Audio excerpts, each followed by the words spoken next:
পায়েস তো আপনারা অনেক রকমভাবেই বানিয়ে থাকেন। একবার এইভাবে পায়েস বানিয়ে দেখুন।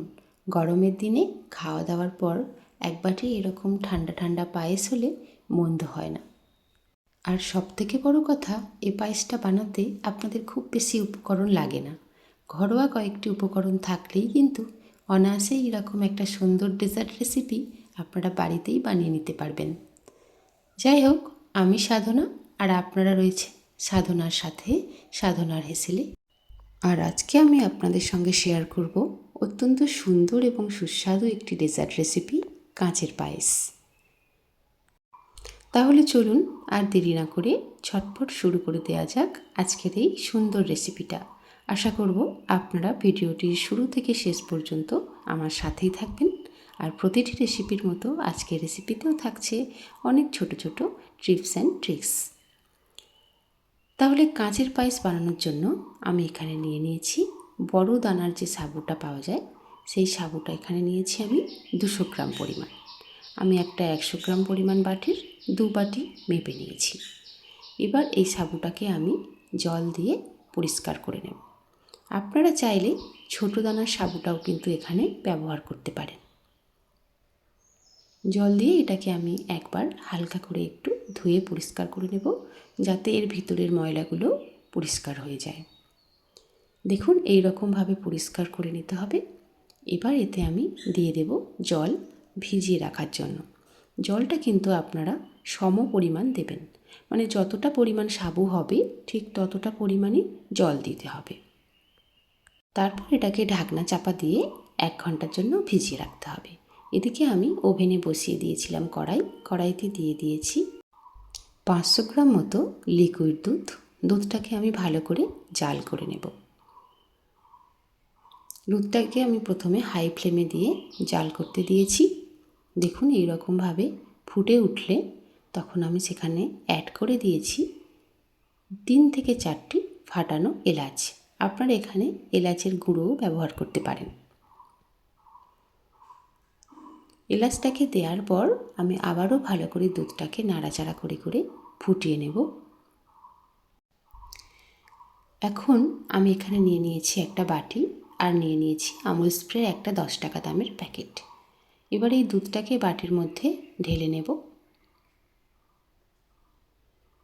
দেখুন, দুধটাকে আমি বাটির মধ্যে ঢেলে নিয়েছি। এবার আমি এখানে অ্যাড করে দেব গরম দুধ। এই গরম দুধটা দিয়ে আমি গুঁড়ো দুধটাকে একটুখানি গুলে নেব।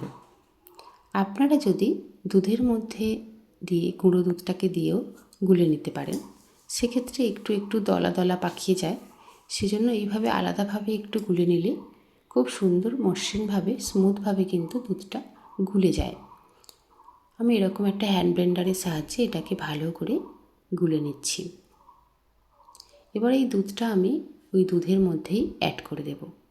এতে করে আমার লিকুইড দুধটা কিন্তু ইনস্ট্যান্টলি বেশ ঘন হয়ে যাবে।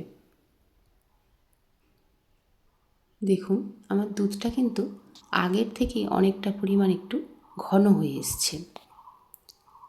এবার যে সাবুদানাটা ভিজিয়ে রেখেছিলাম, দেখুন সেটা আমি খুলে নিয়েছি। দেখুন, সাবুদানাগুলো খুব সুন্দরভাবে ভিজে গেছে, আর জলটা একদম সমপরিমাণ দেওয়ার জন্য সাবুদানার মধ্যে একেবারেই মিশে গেছে, একটুও বেশি জল কিন্তু নেই। এবার আমি একটা মিক্সিং জার নিয়ে নিয়েছি, তাতে আমি সাবুদানাগুলো দিয়ে একটুখানি ব্লেন্ড করে নেব। আপনারা এইভাবে মিক্সিং জারেও ব্লেন্ড করতে পারেন, বা হাত দিয়েও সাবুদানাটাকে ম্যাশ করে নিতে পারেন। দেখুন, এই রকমভাবে ব্লেন্ড করে নিতে হবে।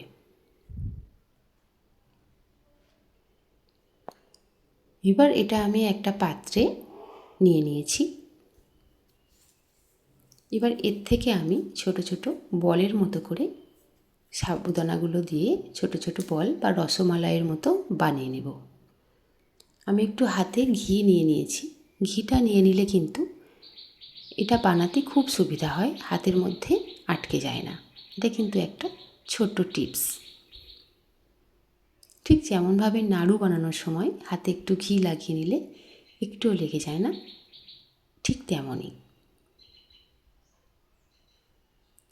এইভাবে আমি হাতে একটু একটু করে ঘি লাগিয়ে লাগিয়ে নিয়ে আমি রসমালাইগুলোকে বানিয়ে নিচ্ছি। এইভাবে আমি সমস্ত রসমালাইগুলো বানিয়ে নিলাম। দেখুন কি সুন্দরভাবে আমার সমস্ত বলগুলো কিন্তু তৈরি হয়ে গেছে। একটু ছোট ছোট করে আপনারা এগুলো বানাবেন, কারণ যখন দুধের মধ্যে দেবেন এটা ফুলে অনেকটাই বড় হয়। আমার সমস্ত রসমালাইগুলো বানানো হয়ে গেছে।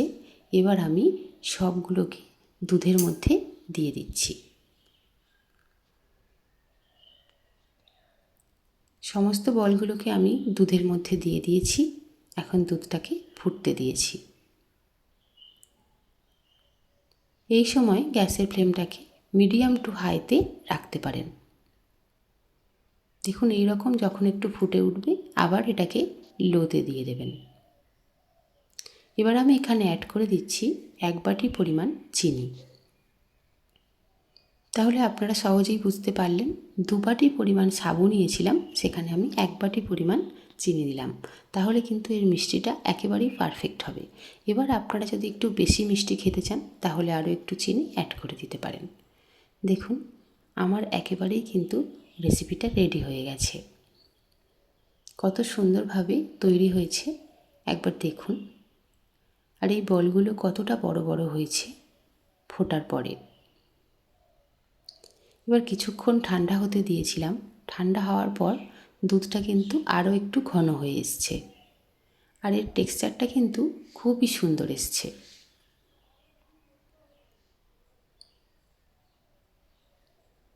তাহলে আমার কাঁচের পায়েস কিন্তু একেবারেই রেডি হয়ে গেছে।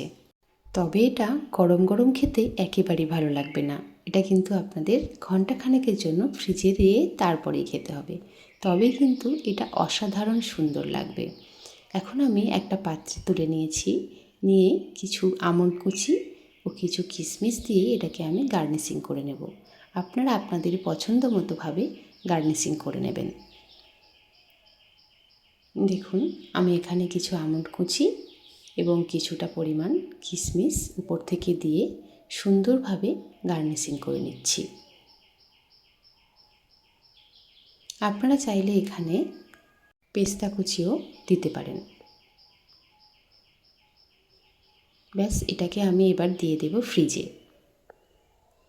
ফ্রিজ থেকে ঘন্টাখানেক পর বের করে আপনারা অনায়াসেই এরকম সুন্দর একটা রেসিপি সার্ভ করতে পারবেন। তাহলে দেখলেন তো কত সহজেই তৈরি হয়ে গেল এরকম অসাধারণ সুন্দর একটা ডেজার্ট রেসিপি। আশা করছি আপনাদের প্রত্যেকের রেসিপিটা খুবই ভালো লেগেছে। ভালো লাগলে একটা লাইক করে দেবেন আর কমেন্ট বক্সে কেমন লাগলো সেটা অবশ্যই জানাবেন। আর আপনাদের বন্ধুদের সঙ্গে বেশি বেশি করে শেয়ার করে দেবেন। আর যদি আপনি নতুন হন তাহলে আমার চ্যানেলটিকে সাবস্ক্রাইব করার অনুরোধ রইল এবং পাশে থাকা বেল বাটনটিকে অবশ্যই প্রেস করে দেবেন, যাতে আমি যখনই কোনো নতুন রেসিপি দেব সেটির সাথে সাথেই আপনি নোটিফিকেশানে পেয়ে যান। আজ আমি এখানেই শেষ করছি। দেখা হচ্ছে খুব তাড়াতাড়ি অন্য কোনো একটা নতুন রেসিপি নিয়ে। ততদিন আপনারা সবাই খুব ভালো থাকবেন, সুস্থ থাকবেন।